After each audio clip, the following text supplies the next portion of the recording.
So you're probably not going to answer this, but do you look at this as going into your last season at USC? Is that your mindset? My mindset's to have a great year.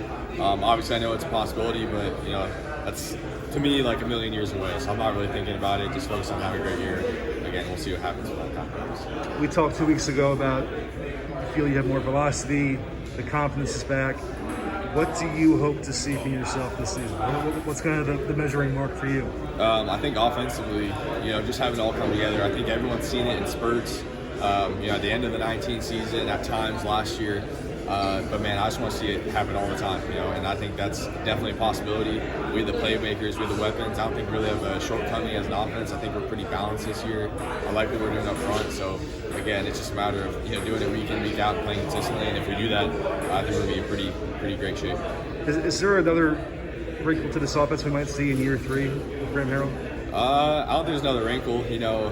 I think personnel-wise, you might see a little bit of a difference, but again, it's the same offense. Nothing's really changed.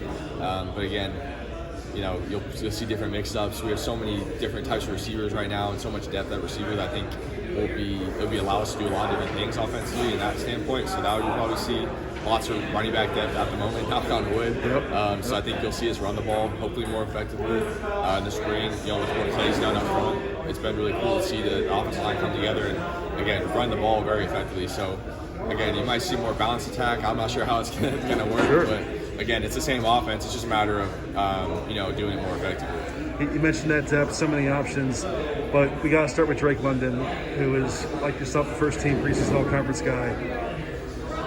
What makes him so special? You've now had 2 years to work with him, and what is your hope for him this season? There's so many things, but the first thing I'd say is he's a mismatch anywhere he is. So inside, if you put him at slot, he's just as strong to block a backer, but he's also way too quick to match him up on a linebacker.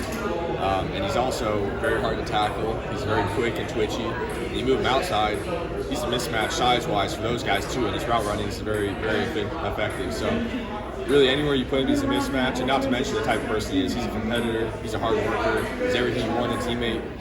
He's really hard on himself, so to me, he's a total package, everything you want in a receiver. Well, you're not sure if this is your last year. USC still is going to have to look to the future eventually, and there's 2 freshman quarterbacks with you this year. What is your role as mentor, and how involved do you get with Jackson Dart and Miller most this season? Yeah, it's been fun to have guys in the room, new guys in the room. Other than walk-ons here, really had new guys in the room since I've been there. So again, they've been great in terms of coming to everything that I asked them to come to, or offer to the receivers. They'll be at throwing to, ask me a ton of questions, and to me, it's kind of nice for them, I think, to have someone in my position give them insight. So obviously they can hear from their coaches, but it's different when coaches tell you to do something, whereas from a player's perspective, a quarterback's perspective, I can maybe help articulate to them in a different way. So I think that's probably what they've gotten out of the most, but there's also questions that you probably wouldn't ask coach that you can come to me with. So they've been great about asking questions and working, and they're kind of fun to have. And they've been not doing nothing. They haven't done anything but work hard and do what they're supposed to do. So it's been fun. What's one thing you know now that you didn't know as a freshman? Say again. What's one thing you know now that you didn't know as a freshman that you can kind of impart to them? That's a good question. There's a lot of things. I think the main thing is just understanding that there's going to be highs and lows throughout your entire career and college career especially. I think at times you see other people have great careers, or previous Heisman winners, and you think that it's just all great and all roses and butterflies, whatever they say. But at the end of the day, everyone's had their struggles and something they've dealt with, or everyone's had that down time in their career. Even a guy like Joe Burrow, you look at, he had all this immense success, but came with a bunch of adversity. So I think that adversity is something that I wasn't prepared for, but something that kind of came to me, and you have to fight through, but something I wasn't necessarily expecting to the extent it was. We talked about all the skill guys. For fans, it's all about the offensive line. That's the area of concern. Everyone knows that there's receivers, running backs, you. What is your assessment of what you have up front, what you saw in spring, some of the young guys that might rotate in? Yeah, I was so impressed with the young guys. how they stepped up and kind of took on that role, and they're trying to get better every day. And I think that's something, you need to want from your guys, and they need to want to do on their own. So I love the attitude they have. I'm not sure how it's going to end up at the end of the day, but I think if for whatever reason happens, they're very talented. I'm very excited to have them on board, and just seeing what Coach McGuire's done. Obviously, I'm not in the meeting room or anything, but you can tell we're playing with a certain speed that's different than years past. I think that we're running the ball much more effectively at the end of spring, and there are times we run team periods and play periods, and we score every time we got the ball, and that hasn't happened really since the new defensive staff's come here. So that was exciting, and people might be like, "Oh, what's wrong with the defense?" I was like, "No, man, they played great all spring, and it just came together at the end." So again, I was really impressed with how we ran the ball, how we're protecting. Everything just seems to kind of mesh together much better. And he has such a great understanding for the offense too. I've watched a lot of film with him in the meeting rooms, and he's an area guy. He's come from Leach and coached with Leach and played with Graham, so he really understands how the offense works as a whole, and he's not afraid to tell you how it is and really give you full understanding of things. So he's been awesome. Well, what's one distinct way it looks different up front? Probably the personnel. I'm not going to go into it, but we have some personnel groups that we tried out in the spring that looked different to me, and it worked out really well. I can't go into the detail with that. Sure. You'll see that as it comes, and really, I don't know if the fans will ever notice a huge difference, obviously up front, but I think we have better splits. That's the biggest thing as a quarterback. Clay talks a lot about having good throwing lanes, good pocket, and that makes it so much easier on me to kind of find a place to throw the ball. Two last ones for you. We talked 2 weeks ago about NIL a little bit, about your general approach to it. That was before the announcement, though, about Clutch Sports.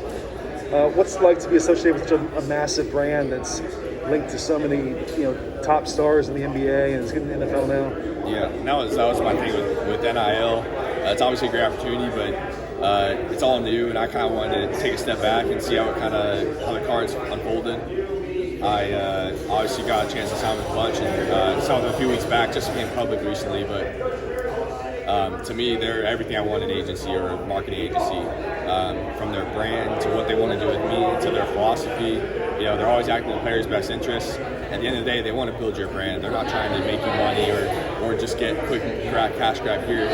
And not that that's bad for most people, that's what you want to get out of it. But as a quarterback and in my position, that's kind of, you can't go about it that way, I don't think, if you want to sustain a big brand and a solid brand. So that's something that they've kind of worked with me to work on building it. And to them, less is more. I don't want to make this a distraction. My main focus is being the quarterback at USC. I didn't expect this to even happen. So, if I can make something happen off the field that I can really identify with and is good for my brand, I'd love to be a part of it. But again, at the end of the day, less is more, and I'm focused on being a quarterback first. So how often do they come to you with things so far? They do a pretty good job of narrowing it down. They've only come to me with they'll fill me in opportunities, but I'm not sure if I'm really allowed to disclose what specifically they've come with me, but they've come to me with a few things. Again, they're super picky about it, and that's kind of how we want to be selective. So I think that's the best thing that they're doing, and again, they've done nothing but a great job. Well, last one, I'm going to end where I started. How often are people sending you mock drafts and all that kind of stuff, and how do you internalize that? They send me, obviously they'll send me whenever stuff comes out. I think Todd McShay's came out and everyone was sending it to me. Oh, that's cool. It's cool to see someone you saw on TV talk about you and have your name on their list. But at the end of the day, it's just noise. It's just a list. And I was even family members, I was like, it doesn't mean anything. It's so far away. It really doesn't matter. Obviously it's cool, but you have to compartmentalize that and put it where it needs to be, because at the end of the day, it doesn't matter. I need to have a great year this year and focus on bringing the Trojans back to success. And if that happens, then that stuff will work itself out. It's kind of the same mindset you had 3 years ago when people weren't talking about you. Right. And now you're trying to keep that same mentality. Exactly. It all kind of works itself out if you have that same mindset. So that's how I went through it.